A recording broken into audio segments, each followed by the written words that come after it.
Mr. President, if you went into all the X spaces where the youth are speaking, if you looked at the demonstrations and what they were saying, the placards they are carrying, none of them has talked about we don't have jobs.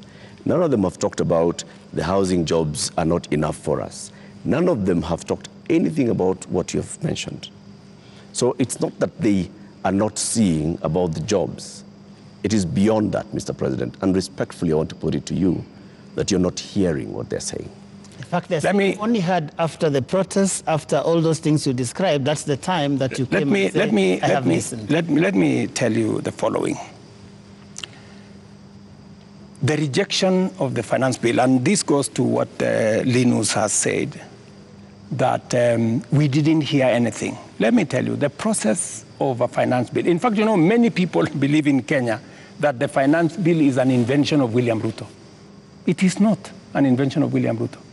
The finance bill is an instrument that has been with us ever since independence. Only that we have made it much more transparent. Only that we have brought out more to the public.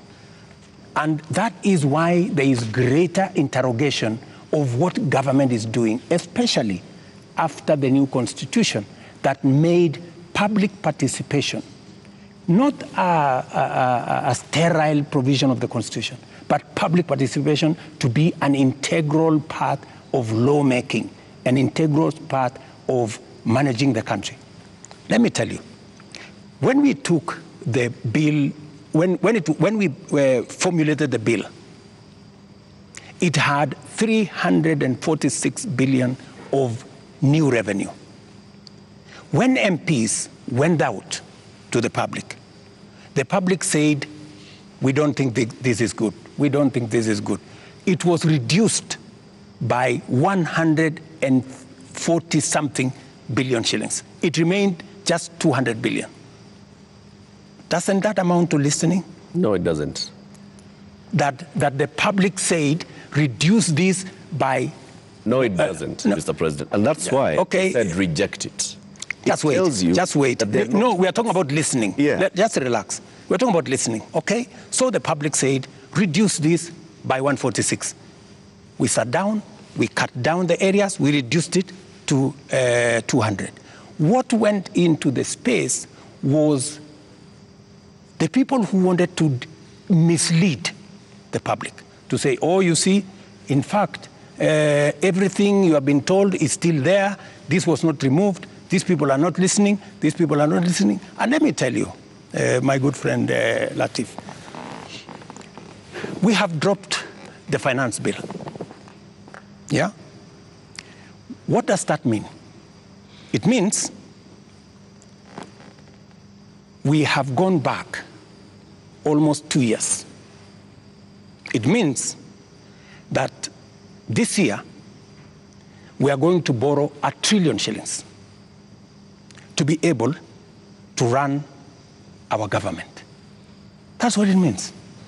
I have been working very hard to pull Kenya out of a debt trap. Mr. President. Let me just allow me, because you know we need to contextualize this finance bill. It is easy, Joe. It is easy for us as a country to say, let us reject the finance bill. That's fine. And I have graciously said, we will drop the finance bill. But it has huge consequences. It means we will not confirm the JSS teachers, 46,000 of them. It means we cannot support our farmers with 2 billion shillings for us to make sure that farmers get a fair return of 50 shillings per kilogram, per kilo of their milk. It means we cannot sort out the coffee debts. It means we cannot support the cherry fund. It means we cannot sort out the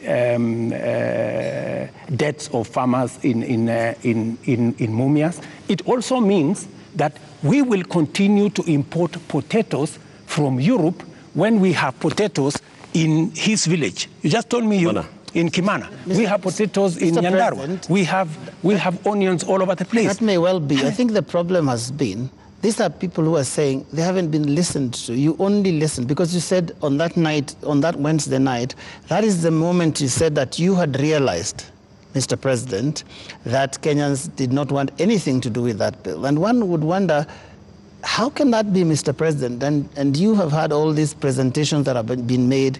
Did it have to take demonstrations and sadly loss of lives for you to come to a point where you'd realize what your people, the people that voted for you, are saying? That, I think, is what the young people are asking. Let me tell you, Joe,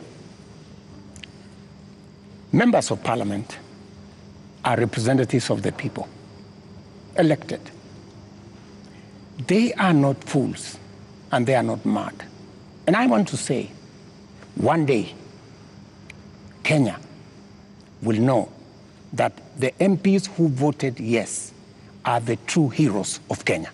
Those are the people who saw the opportunity for us to unchain our country from debt trap and take our country to the future. Let me tell you, Joe, and I want to say this to the people of Kenya, that my plan was to make sure that in the next 3 years, maximum 4 years, we have a balanced budget, where Kenya is not the country where we are today. Let me tell you, gentlemen, and I want to tell the people of Kenya the following. We are in a very difficult financial position. This is something that the people of Kenya must understand, and that is why I am happy that we have a crisis. This crisis will help us be candid and speak to each other properly and contextualize where we are.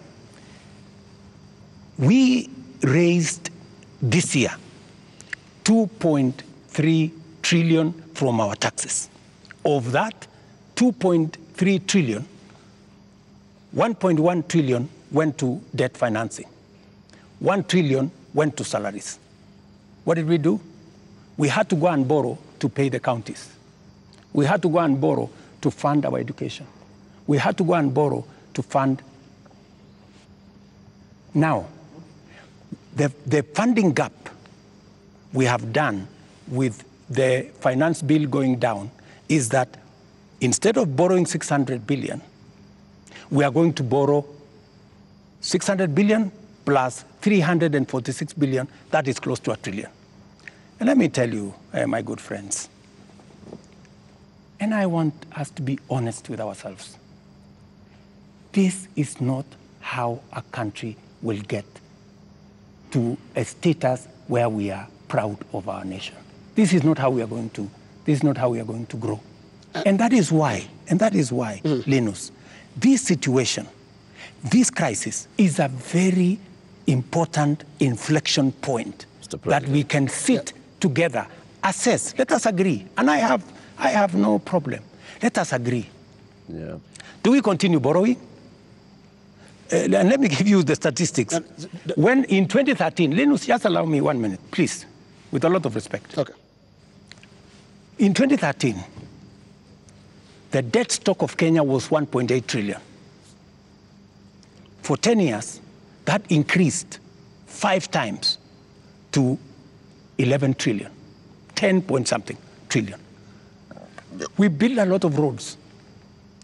We connected a lot of electricity. We did many things in 10 years. But we were doing it on debt. Today, we don't have the luxury to borrow because we have reached the limit.